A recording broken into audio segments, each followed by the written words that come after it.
जब तक डरती है तब तक डराता है, जब तक पिटती है तब तक हाथ उठाता है, लेकिन जिस दिन औरत अन्याय के खिलाफ आवाज उठाती है उस दिन हर मर्द पर भारी पड़ जाती है। एक औरत अपनी शादीशुदा जिंदगी को बचाने के लिए पति के हर जुल्म को चुपचाप सहती है, हर तकलीफ को बर्दाश्त करती है और घरेलू हिंसा सहते सहते औरत जिस दिन थक जाती है और अपने साथ हो रहे अन्याय के खिलाफ आवाज बुलंद करती है तो फिर शुरू होता है एक बदलाव। तो दोस्तों आज हम एक्सप्लेन करने वाले हैं डार्लिंग्स फिल्म को। तो वीडियो अच्छा लगे तो वीडियो को लाइक जरूर कीजिएगा और चैनल को भी सब्सक्राइब कीजिएगा ताकि आपको इसी तरह के लेटेस्ट और फ्रेश कंटेंट देखने को मिले। तो फिल्म की शुरुआत होती है बदरू नाम की लड़की से जो कि अपने बॉयफ्रेंड हमजा का वेट कर रही होती है।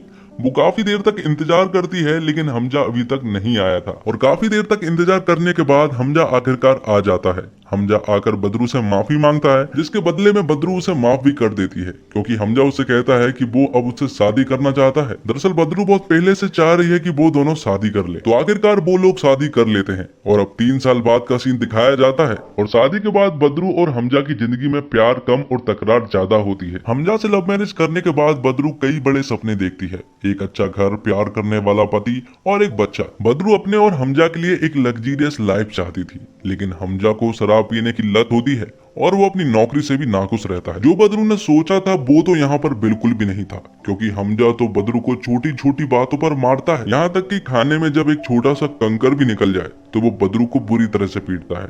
लेकिन अगले ही दिन नॉर्मल हो जाता है और अपनी पत्नी को प्यार जताने लगता है। बदरू की लाइफ में ये सब कुछ नॉर्मल हो चुका था क्योंकि जब भी हमजा शराब पीकर आता है तो वो ऐसे ही बदरू को मारता पीटता है। यहाँ पर हमजा बदरू को बताता है कि उसकी रेलवे में टीसी की जॉब लग चुकी है, इसलिए हमजा तो काम करने के लिए निकल जाता है। आगे हम देखते हैं बदरू की माँ शमसू को जो कि अपनी बेटी के घर के पड़ोस में ही रहती है।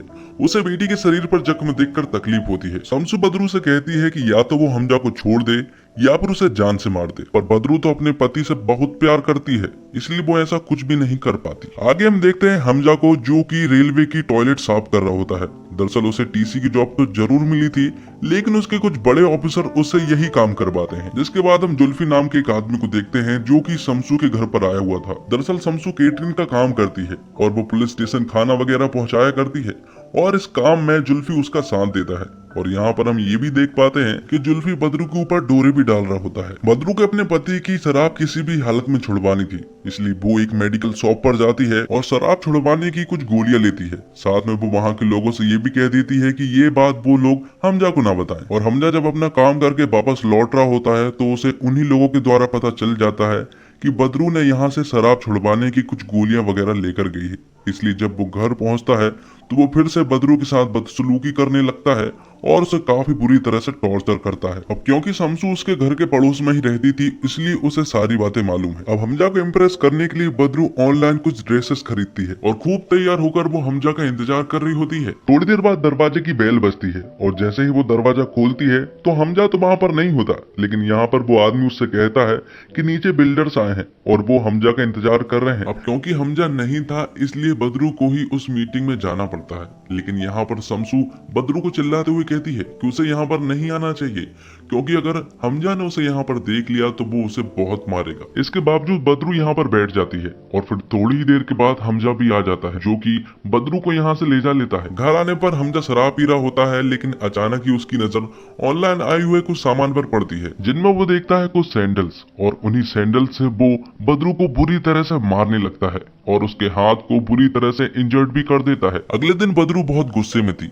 और हमजा के जाने के बाद वो अपने घर का सामान पटक रही होती है, लेकिन तभी जुल्फी वहां पर आ जाता है और वो समझ चुका था कि उसे जरूर उसके पति ने मारा है, लेकिन यहाँ पर बदरू से कुछ नहीं बताती। अब आगे बदरू अपनी माँ से कहती है कि उसे सारे आदमी जहर जैसे लगते हैं और वो चाहती है कि वो सभी को गोली मार दे। और वो बात कर ही रहे होते हैं कि तभी अचानक से शमसू के पास पुलिस स्टेशन से एक कॉल आता है। दरअसल उन दोनों को ऐसा लगा कि शायद उन दोनों की बात किसी ने सुन ली है और किसी ने ये सारी बात पुलिस को बता दी है, इसलिए वो दोनों काफी डरी हुई थी।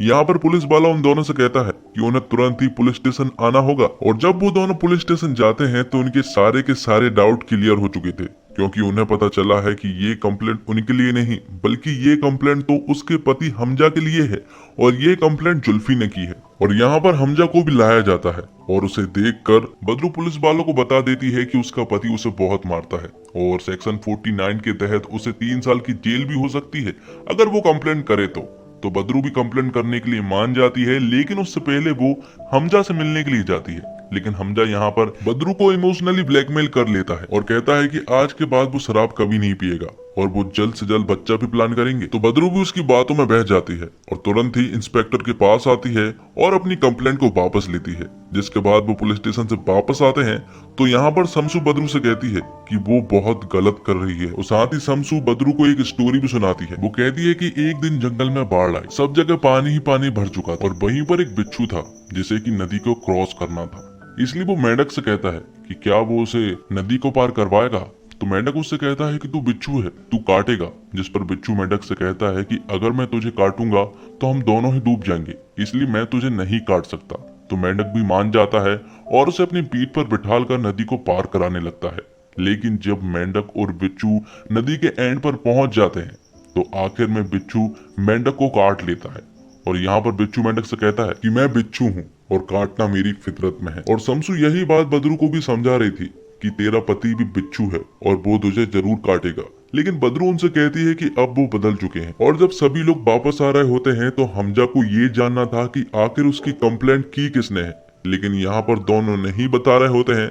तो हमजा यहाँ पर शमसू की नाक में एक मुक्का दे मारता है जिससे कि उसकी नाक से ब्लीडिंग होने लगती है। तो शमसू तुरंत ही कार से उतरती है और वो बदरू से कहती है कि या तो वो अपने पति को चुन ले या फिर अपनी माँ को चुन ले। और इतना बोलकर शमसू वहां से चली जाती है। बदरू दुखी तो थी लेकिन खुश भी थी क्योंकि उसका पति बदल रहा था। अब अगले दिन हमजा जब अपनी ड्यूटी पर जाता है तो अचानक से उसके लीवर में पेन होता है, इसलिए वो डॉक्टर के पास जाता है। तो डॉक्टर उसे बताती है कि ज्यादा शराब पीने की वजह से उसका लीवर जो है वो धीरे धीरे खराब हो रहा है और अगर अब उसने ज्यादा शराब पी या फिर ज्यादा शराब पीने की कोशिश भी की तो उसका लीवर पूरी तरह से खराब हो जाएगा। उसी रात बदरू हमजा को बताती है कि वो प्रेग्नेंट है और वो माँ बनने वाली है और ये बात वो अगले दिन अपनी माँ को भी बताती है। और जब ये बात शमसू सुनती है तो वो खुश हो जाती है और सारे गिले शिकवे भुलाकर उसे और उसके पति को माफ कर देती है। उसी रात हमजा पुलिस स्टेशन के कांस्टेबल से मिलता है। दरअसल वो ये जानना चाहता था कि आखिर उसकी कंप्लेंट की किसने है, लेकिन यहाँ पर कांस्टेबल उसे बिल्कुल भी नहीं बता रहा था। लेकिन आखिरकार वो उसे बता देता है कि उसकी कंप्लेंट जुल्फी ने की है। और जब हमजा जुल्फी के साथ घर वापस आ रहा होता है तो हमजा जुल्फी से कुछ ऐसे सवाल पूछता है जिससे कि जुल्फी की जमा लड़खड़ा जाती है और वो समझ जाता है कि जुल्फी और बदरू के बीच में कुछ चल रहा है। दोनों घर पहुंच चुके थे और हमजा भी बिल्डिंग में एंटर हो चुका था, लेकिन तभी जुल्फी बदरू के पास कॉल करके बता देता है कि हमजा को कंप्लेंट के बारे में पता चल चुका है। और ये बात सुनने के बाद तो बदरू की खटिया खड़ी और बिस्तर गोल हो जाता है। फिर बदरू घबराकर बाथरूम में छिप जाती है इस डर से कि हमजा उसे मारेगा। लेकिन यहाँ पर हमजा उसे किसी तरह से बाहर निकाल लेता है और उसे बहुत ही बुरी तरह से मारने लगता है। और हद तो तब हो जाती है जब हमजा बदरू को सीढ़ियों से नीचे फेंक देता है और वो भी उस हालत में जब बदरू प्रेग्नेंट थी। और इसके बाद जब बदरू हॉस्पिटल में थी तो यहाँ पर बदरू को पता चलता है कि उसका मिसकैरेज हो चुका है, मतलब कि उसका बच्चा पेट में ही मर चुका है। और ये बात सुनने के बाद तो बदरू पूरी तरह से टूट जाती है, वो बहुत रोती है। उसके मन में ये आता है कि अब वो आत्महत्या कर लेगी, लेकिन किसी तरह से वो खुद को संभालती है और नर्स के पास जाकर नींद की दवाइयां लेती है। अगले दिन शमसू जब मार्केट में थी तभी अचानक से उसके पास बदरू का कॉल आता है और वो तुरंत ही उसे अपने घर बुलाती है। और जब शमसू घबराते हुए घर पहुंचती है तो उसे ऐसा लगता है कि बदरू के साथ कुछ हो गया है, लेकिन यहाँ पर बदरू के साथ कुछ नहीं हुआ है, बल्कि हमजा को उसने नींद की दवाइयां खिलाकर उसे एक कुर्सी से बांध दिया था, क्योंकि अब पानी सर से ऊपर पहुंच चुका था और उसका कोई भी इलाज नहीं था। इसलिए बदरू को ये कदम उठाना पड़ा। रात को वो बहुत देर तक सोचते हैं कि आखिर हमजा का क्या करना है, उसे किस तरह से मारना है, लेकिन बदरू के अंदर ये सब कुछ नहीं आ रहा था। फिर वो लोग सबसे पहले अपने घर को पैक करते हैं ताकि आवाज बाहर न जाए। अब अगले दिन जुल्फी जब घर आता है और वो बदरू के ऊपर जख्म देखता है तो वो बदरू से कहता है कि ये आदमी बहुत ही खराब है, इसे तो मार देना चाहिए। लेकिन जब वो पीछे पलट कर देखता है तो उसके तो तोते उड़ जाते हैं, क्योंकि उन लोगों ने हमजा के पहले से ही तोते उड़ा कर रखे थे। उसी रात बदरू हमजा के साथ वही खेल खेलती है जो कि हमजा ने बदरू के साथ खेला था। उसने एक सैंडल से उसके हाथों पर जख्म दिए थे, तो बदरू भी हमजा को वैसा का वैसा जख्म देती है। हमजा ने बदरू को कई बार मक्खन लगाने की भी कोशिश की, लेकिन बदरू बिल्कुल भी नहीं मान रही थी, क्योंकि उसे मालूम चल चुका था कि अब मनने में फायदा नहीं है। यहाँ पर बदरू और शमसू जब आपस में बात कर रहे होते हैं तभी अचानक से उनके दरवाजे की बेल बजती है और दरवाजे पर रेलवे का ऑफिसर था। जैसे कि हमजा की तलाश नहीं थी बल्कि हमजा के पास रखी हुई उन चाबियों की तलाश है जिसे उसकी जरूरत है। तो उसे आता हुआ देखकर सबसे पहले वो लोग हमजा को बेहोश करते हैं और उसे एक दूसरे कमरे में शिफ्ट कर देते हैं। और जब वो रेलवे का ऑफिसर अंदर आता है तो उसे बताया जाता है कि हमजा के पिता की डेथ हो चुकी है, इसलिए वो गाँव गया हुआ है। लेकिन यहाँ पर वो ऑफिसर उनसे कहता है कि उसने गांव पर फोन किया था, उसे पता चला है कि उसके पिता की मौत तो 1.5 साल पहले हो चुकी है, वो लोग उससे झूठ क्यों बोल रहे हैं। और फिर अचानक ही एक कमरे से हमजा की आवाज आती है, तो तुरंत ही वो ऑफिसर जब उस कमरे में जाता है तो वो देखता है कि हमजा की हालत बहुत खराब है। उन्हें ऐसा लग रहा था कि ये हालत शराब की वजह से हुई है और उन्हें ऐसा लग रहा था कि जो झूठ शमसू और बदरू ने बोले हैं वो सारे झूठ हमजा नहीं कहलवाए, इसलिए वो यहाँ से चाबी को चुपचाप लेकर जाने लगते हैं। जाते जाते हमजा उनसे कुछ कहने की कोशिश भी कर रहा होता है, लेकिन वो बोलने की हालत में नहीं था, इसलिए वो कुछ भी नहीं बता पाता। अगले सीन में हम देखते हैं पुलिस स्टेशन में कुछ ऑफिसरों को जिन्हें कि जुल्फी और बदरू के ऊपर शक हो रहा था। उन्हें ऐसा लग रहा था कि बदरू और जुल्फी के बीच में कुछ चल रहा है, इसलिए जुल्फी तुरंत ही बदरू के पास कॉल करता है और उनसे कहता है कि पुलिस वालों को उनके ऊपर शक हो रहा है। और यहाँ पर इंस्पेक्टर अपने कांस्टेबल को भी ऑर्डर दे देता है कि वो शमसू और बदरू को यहाँ पर बुला कर लाए। और उनके कहने के मुताबिक वो दोनों पुलिस स्टेशन आ भी जाती हैं। उन दोनों से कुछ सवाल किए जाते हैं और उन दोनों के जवाब आपस में मैच नहीं हो रहे थे, इसलिए पुलिस वालों को उनके ऊपर शक होता है और उनसे कहते हैं कि ये इन्वेस्टिगेशन उनके घर से ही शुरू करनी चाहिए कि आखिर हमजा कहाँ गया। इसलिए तुरंत ही सारे पुलिस वाले हमजा के घर पर पहुंच जाते हैं। यहाँ पर शमसू और बदरू को ऐसा लग रहा था कि शायद अब वो पकड़े गए हैं, लेकिन यहाँ पर हमजा के पास जुल्फी था और हमजा जुल्फी को बार बार कह रहा था कि उसे बस एक बार छोड़ दो, वो अपने गांव चला जाएगा और कभी भी वापस नहीं लौटेगा। लेकिन यहाँ पर जुल्फी उसकी एक भी बात नहीं मानता है। पुलिस स्टेशन से सभी लोग हमजा के घर पर आ चुके थे जहाँ पर जुल्फी मौजूद था, लेकिन हमजा यहाँ पर मौजूद नहीं था। पुलिस वाले उनके घर पर हमजा को ढूंढने लगते हैं और यहाँ पर जुल्फी उन दोनों को बताता है कि उसने उसे बेहोशी का इंजेक्शन जरूर दिया था, लेकिन उसने उसे छोड़ दिया है क्योंकि वो कह रहा था कि वो अपने गांव चला जाए। लेकिन यहाँ पर शमसू और बदरू तो उल्टा जुल्फी को ही फंसाने लगते हैं। लेकिन यहाँ पर जुल्फी उनसे साफ कह देता है कि वो बदरू से प्यार नहीं करता है, बल्कि वो तो शमसू से प्यार करता है।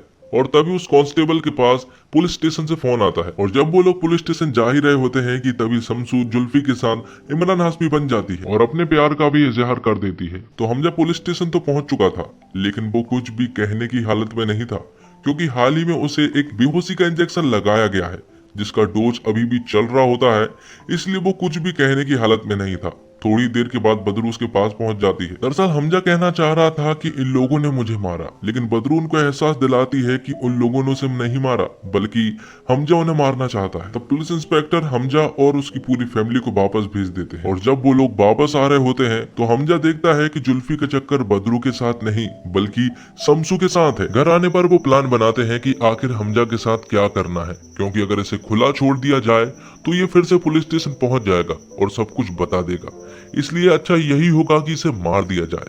इसलिए वो उसे खूब सारी शराब पिलाकर अपनी बिल्डिंग के ऊपर वाले फ्लोर से नीचे फेंकने वाले होते हैं, लेकिन बदरू को उस पर तरस आ जाता है और वो उससे कहती है कि वो उसे नहीं मारेंगे अगर वो एक वीडियो रिकॉर्ड कर देता है। तो हमजा भी इसके लिए मान जाता है, जिसके बाद बदरू उसकी एक वीडियो रिकॉर्ड करती है जिसमें कि हमजा वही बोलता है जो कि बदरू ने उसे लिख कर दिया था। तो लिखी हुई बातें हमजा कहता है, वो कहता है कि वो बदरूनी का पति है और वो उससे बहुत प्यार करता है और आगे उसके साथ जो कुछ भी होता है तो उसका पूरा का पूरा जिम्मेदार वो खुद होगा, क्योंकि वो उसे प्यार तो करता है पर वो उसे मारता पीटता भी है। और अब वो बदरू को और ज्यादा दुखी नहीं देख सकता, इसलिए वो हमेशा के लिए जा रहा है, हमेशा के लिए वो अपने गांव जा रहा है। रिकॉर्डिंग कंप्लीट हो जाती है, जिसके बाद हमजा बदरूनी के पास आता है और उसे कहता है कि उसका हाथ खोल दिया जाए, जिसके बाद वो उससे बदसलूकी भी करने लगता है। और ये देखकर शमसू पीछे से आती है और उसके ऊपर एक जोरदार प्रहार करती है और वो बेहोश हो जाता है, क्योंकि यही प्लान है। और अब वो हमजा को जान से मारने वाले हैं, जिसके बाद वो उसकी जिंदी बॉडी को पैक करते हैं और एक सुनसान जगह पर ले जाने के लिए निकल पड़ते हैं। और इस काम में कासिम भाई भी उनका साथ देते हैं। वो हमजा को यहाँ से ले जाने के बाद रेलवे लाइन के ट्रैक पर पटक देते हैं, क्योंकि बदरू बहुत अच्छे से समझ चुकी थी कि हमजा एक बिच्छू है जो कि उसे आज नहीं तो कल जरूर काटेगा, इसलिए वो उसे रेलवे ट्रैक पर सुला देते हैं और उसे रस्सियों से बांध देते हैं। लेकिन आखिर में बदरू को यह एहसास हो जाता है कि वो ये गलत कर रही है। वो शमसू से कहती है कि भले ही वो बिच्छू है लेकिन वो तो मेंढक है ना, वो ऐसा नहीं कर सकती है। अगर उसने आज उसे मार दिया तो वो जिंदगी भर उसे याद आता रहेगा, इसलिए वो ऐसा नहीं करती है और हमजा को रेलवे लाइन के ट्रैक से आजाद कर देती है। लेकिन हमजा के तेवर अभी भी बिल्कुल बदले हुए नहीं थे, क्योंकि वो बदरू से काफी उल्टी सीधी बातें कर रहा था। और जब वो बात कर ही रहा होता है कि तभी अचानक से एक ट्रेन आती है और उसे उड़ाते हुए ले जा लेती है। तो हमजा तो मारा गया, लेकिन इस बात से बदरू को भी बुरा नहीं लगेगा कि उसने उसे मारा, क्योंकि ये तो एक एक्सीडेंट था। यहाँ पर शमसू बदरू से कहती है कि उसने अच्छा किया कि उसने उसे नहीं मारा, क्योंकि अगर वो मार देती तो जिंदगी भर उसे याद आता रहता। यहाँ पर हमें पता चलता है कि शमसू ने अपने पति को मारा था और वो उसे आज भी याद आ रहा है। इसलिए बदरू की कही हुई बातें शमसू को बहुत अच्छे से एहसास हो चुकी थी कि बदरू ने जो कुछ भी किया सही किया। भले ही उसने उसे नहीं मारा था, भले ही हमजा एक्सीडेंट से मर चुका हो, लेकिन अब जिंदगी भर उसे ये मलाल नहीं रहेगा कि उसने उसे मारा। आगे हमजा का फ्यूनरल का सीन दिखाया जाता है, जिसमें कि सभी को ये लग रहा था कि हमजा ने आत्महत्या की है और उसका सबसे बड़ा सबूत वो वीडियो है। दरअसल उस वीडियो में बदरू ने स्टार्टिंग और एंड के पॉइंट को कट कर दिया था। अब उस वीडियो में सिर्फ इतना कहा गया है कि वो अपनी पत्नी बदरू को मारता पीटता था और उसे काफी दुख दिया करता था, और अब वो उसे और दुख नहीं देना चाहता है, इसलिए वो हमेशा के लिए यहाँ से जा रहा है। उस वीडियो में ये भी कहा गया था कि वो गांव जा रहा है, लेकिन ये बात बदरू ने कट कर दी थी, जिससे कि अब सभी को यही लग रहा था कि हमजा ने सुसाइड किया है। और यहाँ पर पुलिस वालों को भी यही लग रहा था कि हमजा ने जरूर सुसाइड ही किया है। और फिल्म के आखिरी सीन में हम देखते हैं बदरू को, जो कि अपनी लाइफ से बिल्कुल फ्री हो चुकी थी। उसे किसी का भी डर नहीं था, वो कहीं भी अकेले जा सकती थी, उसे कोई रोकने टोकने वाला भी नहीं था। और आखिर में एक चेतावनी बताई जाती जिसमें कि लिखा हुआ था कि औरतों के खिलाफ हिंसा आपके लिए हानिकारक है। डार्लिंग्स फिल्म की कहानी आम हो सकती है, लेकिन फिर भी ये खास है। खास इसलिए क्योंकि घरेलू हिंसा पर आपने कई फिल्में और वेब सीरीज देखी होंगी, लेकिन फिर भी डार्लिंग्स आपको खुद से अंत तक बांध कर रखती है। इसका पूरा क्रेडिट जाता है आलिया भट्ट को। आलिया भट्ट ने जिस तरह से बदरू के किरदार को निभाया है, वो बिल्कुल सच्चा सा लगता है और दिल को छू जाता है।